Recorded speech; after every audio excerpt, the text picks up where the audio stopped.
ដៃទាំងសងត្រកងយ៉ាងជាប់អបតែកំភ្លើង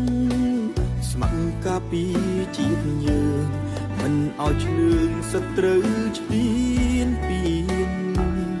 នឹកពុកម៉ែណាស់យំខ្លាំងស្រង់ទឹកភ្នែកក៏មានតែស្បត់ស្រក់ឈាមការពីទឹកដីឈាមកូនប្រុសសង្គ្រោះការពីរដ្ឋាស៊ូប្រថុយសង្ខាទាំងលីក៏មានន័យដើម្បីជាតិខ្មែរថែមិនអោយបាត់ដីបើសិនជាខ្ញុំខ្សែខែមរាកត់ឈ្មោះខ្ញុំផង